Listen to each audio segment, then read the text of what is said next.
Então agora no terceiro bloco a gente volta e o que você acabou fazendo, na verdade, é conduzir por um caminho de paixão que é um caminho meio desacreditado, que é o caminho acadêmico, né? A gente viu na universidade, nesses últimos anos, tanta coisa acontecendo e em determinado momento eu pensei que a gente não teria mais o fôlego, né? E de repente a gente vê que sempre existe um fôlego novo, é como uma maré, né? E tá aqui, e a prova tá aqui, né? Como é que você percebe essa renovação, até de si mesmo, até dos alunos, até das pessoas, e a recepção da tua escrita? Porque agora você lançou o livro, você lançou a tua poesia e você já está no estágio de ter a crítica literária em cima da tua produção, que você demorou tanto tempo para lançar. Como é que é isso? Acho que inicialmente, né, essa recepção ela tem que nascer de um problema, que é os alunos estarem acostumados a um tipo de aula, de abordagem, que é extremamente legítima da universidade, né, que é um lugar em que a universidade se instala, né, no campo do saber. E a minha proposta inicial era renunciar a esse saber. Eu tiro, inclusive, do primeiro parágrafo de um belíssimo texto de Derrida, o Que c'est la poesia, em que o Derrida propõe, primeiro de tudo, um saber que é renunciar ao saber. Né? É a primeira abordagem do poema.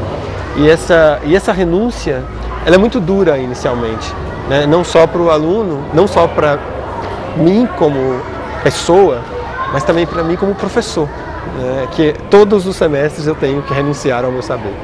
E isso é um processo que não sei até quando terei fôlego, né, para fazer, mas ele existe. Né? E aí, ao mesmo tempo, você começa a ver que há uma possibilidade de diálogo, mesmo dentro desse universo acadêmico. E talvez aí, porque está tentando responder a algumas demandas que já me foram feitas, então por que você está dentro da academia? Né? Então, para que você quer isso? Né? Mas talvez seja esse lugar que a gente possa mudar, né? Que a gente possa produzir algo. E todo esse trabalho, para também justificar que eu não divido minha produção acadêmica da minha produção poética, é basicamente não escrever, não se sujeitar ao formato do artigo acadêmico, por exemplo. Eu nunca escrevo artigos, eu escrevo sempre em formato ensaístico. Né? A ideia é que funcione dessa forma. Então, quando eu e Fabrícia resolvemos organizar esse livro em cima de duas experiências acadêmicas, que são 2 seminários, né, com professores convidados, especialistas em Jacques Derrida e tudo mais, nós resolvemos colocar no mesmo livro experiências ensaísticas e experiências testemunhais, há 2 testemunhos aí também, né, e experiências propriamente de artigos, né, de ciência propriamente sendo produzida. Então, há esse lado todo o tempo, né, para que eu não possa fazer essa distinção, né, e a Fabrícia topa isso de uma forma muito forte. Então, até mesmo nesse título desse livro, né, o limite ético-estético, é para tentar apagar um pouco uma diferença que sempre me soou muito falsa, né, entre se você é um pensador da ética, você esquece um pouco a estética. Se você é um pensador esteta, você esquece a ética. E a ideia não é essa, né? A ideia é estar nesse limite, né? O respeito ao outro, a responsabilidade frente ao outro, ela deve ser infinita, né? E esse infinito ele pode se dar esteticamente. E é esse talvez o ponto central de todas essas discussões. Quando eu fiz o convite para o seminário, para a Ginette Michaud, que é hoje responsável pelo espólio do Jacques Derrida, ou seja, a publicação dos seminários que acontecem durante mais de 20 anos do Jacques Derrida, que serão todos publicados a partir de agora, como obras póstumas, e ela aceita de forma absolutamente aberta vir a Brasília num ato de hospitalidade muito interessante, e ela também foi muito bem recebida, eu fui muito bem recebido por ela muito bem recebida aqui, significa um pouco isso. Ela vem falar sobre arte, estética, né? E de repente nós convivemos eticamente de uma forma muito forte. E essa troca que existe entre todos esses pensadores que estão aí, esses escritores, na verdade, que estão aí, né? Então, eu não consigo separar. Então, algumas questões que viram pequenas rixas universitárias, eu tenho uma abordagem um pouco mais histórica, mais social, portanto mais ética, esse livro basicamente é tentando responder a isso. Não é à toa que ele é o primeiro, eu poderia ter segurado, né, para que saísse depois de um trabalho mais autoral, individual. Não, né, mas há uma escolha aí também, para que ele saia de uma forma coletiva, um possível diálogo, uma espécie de disseminação desse saber. Mas é difícil guardar também, né? Quando você vê que você tem um conteúdo tão bom em mãos, fica difícil para você guardar isso. É difícil, né? Mas com as possibilidades que aparecem aí, né? Não sei se, enfim, não sei se seria, talvez as pessoas mantivessem esses textos dessa forma, como estão aí. Não sei se haveria muitas diferenças das abordagens, enfim, não sei. Agora, esse guardar talvez não fosse nem possível ser pensado no fim desses textos, porque eu preciso de ter alguém para dialogar o tempo inteiro, por mais que sejam herméticos os textos, esse diálogo ele tem que acontecer.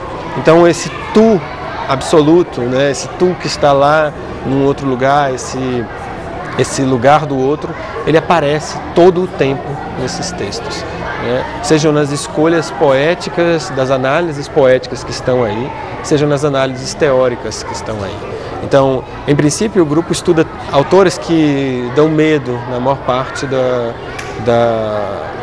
academia, né? Derrida, Blanchot, Lacan, Foucault, se cria Deleuze. Também essa esfera, Exato. né? É inalcançável, inatingível, você não consegue, e o aluno se freia, né? Exatamente. Então você começar dizendo que é impossível ler Deleuze na graduação é uma maneira de você não fazer com que o pensamento circule, né? Pode ser que a captação seja menor ou diferente, eu nem acho que é menor, seja diferente, né? Mas é possível sim, né?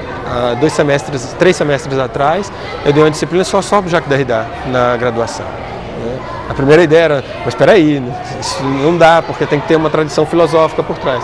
E dali eu tirei alguns dos meus melhores alunos, dos alunos que mais bem se desenvolveram, que depois vão formar parte daquilo que foi a minha melhor experiência de docência um semestre após isso, que é uma turma de estética, né? Então, tudo isso está muito ligado.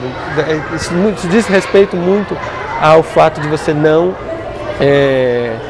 duvidar do outro, não uma palavra, a experiência limite da palavra, né? Você não lidar com o outro como se ele fosse muito diferente de você, né? Mas ao mesmo tempo ele é tão diferente que isso faz a universidade, porque muda. Exato. A partir do momento que você acessa aquele aluno e fala para ele que ele pode, você pode estar determinando um futuro acadêmico. É o futuro professor que nasce ali. Ou você vai cercear ou você vai criar. Exatamente. E nesse ponto eu te pergunto, você que não tem nada de oco, meu amigo Piero Eiben, como é que você me dá o título de ocos para o seu livro? Explica isso. Bem, ele tem um joguinho, que, enfim, é um pouco... Achei um lance machadianíssimo, que eu já comecei a rir, né? Quando eu peguei ali, eu falei, ocos, ok. A ideia inicial era, já respondendo à questão malarmaica, né, desse esvaziamento do significado, esvaziamento do sentido referencial dos textos. Então esse oco tem, o primeiro momento, diz respeito a isso. Se eu esvaziar a palavra desse seu sentido, então há algumas técnicas que poeticamente você pode fazer isso, né? Então você começa a fazer esse processo de esvaziamento, né, do sentido. Primeiro ponto. Depois eu estou usando uma metáfora um pouco plástica, das artes plásticas, da produção de esculturas. Ocar, né? Fazer esse oco para que a estrutura de uma escultura seja possível, né? Então, por isso também é uma resposta à lírica. Estou tentando ocar essa lírica, né, e fazer com que ela funcione. Mas ao mesmo tempo, os ocos e não o oco responde de forma contrária, né, como um soco, né, como um golpe. E aí o golpe malarmaico que que é muito importante. Então, é um golpe na própria poesia, nessa poesia, não na história da poesia, mas nisso mesmo que foi proposto aí como poema, né? Então, não há nada de oco, mas talvez precisemos, né, chegar a uma oquidão, né, para começar uma nova experiência com a linguagem. É sempre nesse campo, né, de uma experiência absolutamente última, né, e o oco dá um pouco essa ideia, né, de nascimento. Aparentemente o que importa é o externo, mas e todo esse vazio que se constrói por dentro.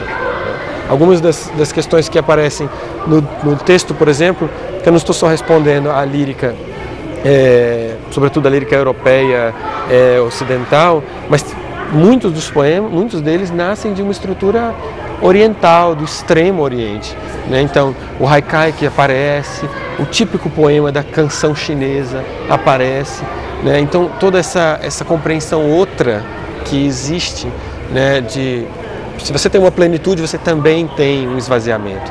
E esse esvaziamento é importante. Então, quanto mais sentidos o leitor seja capaz de compreender, mais eu vou negar o sentido que ele compreendeu. Então, no fim das contas, eu tento disseminar uma série de significantes, e nessa disseminação talvez aconteça um sentido, talvez, mas o sentido ele só pode acontecer com o leitor, e eu não tenho responsabilidade nisso, né? Então é dele, não é meu.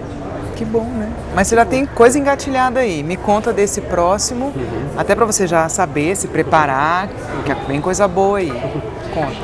Bem, agora o próximo livro ele acaba de ser impresso na próxima semana, daqui a pouco, e vai ser, na verdade, o fruto da minha dissertação de mestrado e minha tese de doutorado, que eu, enfim, uni as duas coisas. Elas eram complementares, e é um trabalho sobretudo a poesia de Mallarmé e a poesia, o Finnegans Wake, do James Joyce, né, que vai sair pela editora da UNB, de acordo com esses editais, né, de fomento à pesquisa e à publicação que são lançados pelo DPP. Então, esse livro teórico, na realidade, ele fundamenta quase tudo que eu uso na minha docência, quase tudo que eu uso como pesquisa. Então ele aparece usando Mallarmé e Joyce como teóricos da literatura, e entendendo que a literatura precisa ser teorizada de dentro, né, de dentro da própria literatura, tirar dali, né, a sua experiência, e não da literatura enquanto disciplina, mas da literatura enquanto arte, né, enquanto um momento artístico, uma experiência artística. Esse livro vai tentar responder a isso, né, vai tentar demandar isso. Então vamos ver como sai, né? E ainda há outro poético para o próximo ano, né, que já está pronto. Então já temos outros tirando engatilhados aqui. Vamos tentar, né?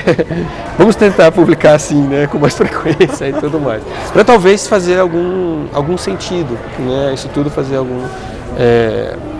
algum sentido para o leitor. Mas isso é do leitor. Eu já tenho que te agradecer. Acabou, viu como foi rápido? Nem doeu tanto assim. Gente, termino aqui com uma enorme vontade de continuar conversando, porque vocês viram que a coisa é muito boa. É um papo que flui muito bom. Queria te agradecer muito. Eu que tenho que te agradecer. Está aqui hoje conversando. Leia, procure, busque o livro novo aí da editora da UNB. Entra nesse universo e começa a quebrar tudo. Até o próximo Tirando de